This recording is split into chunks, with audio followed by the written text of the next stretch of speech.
everyone, it's Carissa Wiley here for My Favorite Things. Thanks for joining me today. Today I am creating a card featuring the brand new impressive Thank You Die-namics. It is a hot foil die, as well as the beautiful Fantasy Florals stamp set. So I'm going to start out with a little bit of the Ranger watercolor cardstock and some permanent gray ink. This is archival ink. It's not going to smear when I add water to it later on because I am going to be doing a watercolor effect on this. And I'm just going to use my Misty stamping tool to stamp this onto this panel of watercolor cardstock. Now I have the impressive Thank You Die-namics. This is a hot foil die, and what this is, you can see it's a little different than a standard die. There's lots of solid areas and there are no cutting blades on this. And you can use this to do blind embossing or dry embossing on your card. You can do foil transfer with this, and you can do faux letterpress techniques as well. I'm going to show you the way that you use it with the Gemini foil press machine.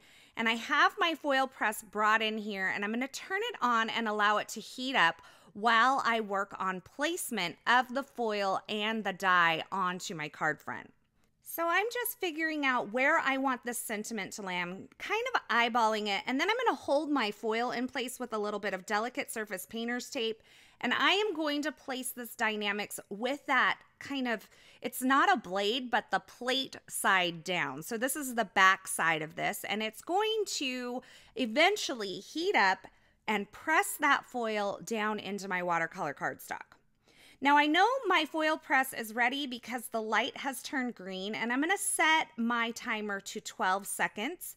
And I am going to place this onto the platform of the foil press with the die down onto the heated surface of the platform. Now this platform does get warm, and what it does is it heats up that plate, and that heat then presses into the foil and presses that into your cardstock.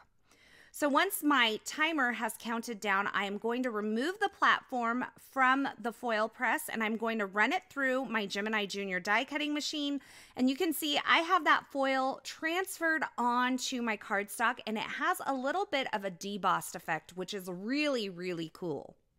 Now I actually created two of these, and I die cut one of the thank yous with the coordinating thank you outline die that's sold separately. And I am going to pop that up onto my card front using a double layer of foam adhesive. So I'm just folding this foam adhesive in half, and then I'm going to cut this down into small strips and add it on to the back of my die cut and foiled thank you greeting. And you'll see that here in just a moment. Now these dies are really cool, these hot foil dies. I just love the effect that you can get with foil, but you can also do other techniques like I mentioned before, like the kind of blind or dry embossing. You can do faux letterpress, and keep in mind that the thicker your cardstock is, the more of an impression you're going to get. That's really why I like to use something like a letterpress cardstock or a watercolor cardstock with these, because it intensifies the effect of that pressed or letterpressed look. Now I've taken the coordinating Fantasy Florals die, and I've die cut some masking paper, and I've placed it over my stamped image on the card front here. And now I'm adding a little bit of Distress Oxide ink with a blending brush just to create a little bit of background. Now I have to admit, I was going for a no color card here. I did not want to have to pull out any coloring medium to add color to this Fantasy Floral. My intention was to just leave it with that soft gray and white on the backdrop, and it looks really beautiful like that, but I did decide it needed a little bit of color, so I'm going to add that here with some watercolor here in just a moment. In the meantime, I'm going to go ahead and stamp this Fantasy Floral image onto my card base using the same gray ink that I used on the panel from before. I have cut that panel down by about 1/4 of an inch, so this allows that pattern to go off of that card panel and continue onto the card base. Now this is where I decided that I was going to have to add a little bit of color. I just think it turned out so much better. And I'm just using some water-based markers and a water brush to add some color to this image. And I am doing this like really quick and dirty. I am going in with a lighter color first, and I'm intensifying some areas with a darker color. So I have a lighter pink and a darker pink, and a lighter green and a darker green, and a little bit of gray as well. And I absolutely love that this image has kind of that succulent vibe mixed in with the florals. I think it's absolutely beautiful. So once that's dry, I went ahead and removed the backer from the foam adhesive on my die cut sentiment there and placed it onto my card front.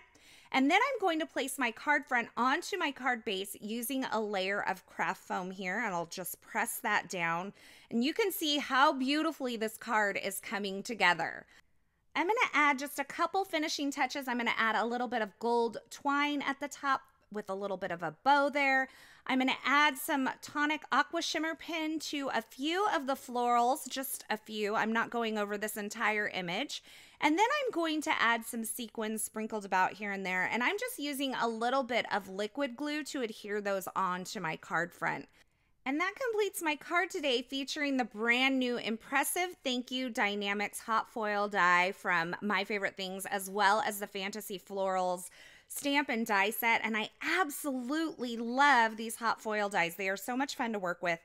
The foils that are available for use with these, there's so many of them. I used kind of a sparkly gold one today. I kind of wish I would have used just the regular gold one. I think that would have been beautiful and very, very classy. But I love the effect that you get with that pressed in foil look on these cards. As always, I will have links to the featured products used in this project in the description at YouTube. So if you're looking for something particular, be sure you check that out. Thanks for joining me today. I hope you enjoyed this video. If you did, be sure to give it a thumbs up and don't forget to subscribe to the My Favorite Things YouTube channel so you won't miss any of the card making and paper crafting video tutorials here. As always, thanks for joining me, and until next time, I hope you have a fabulous day.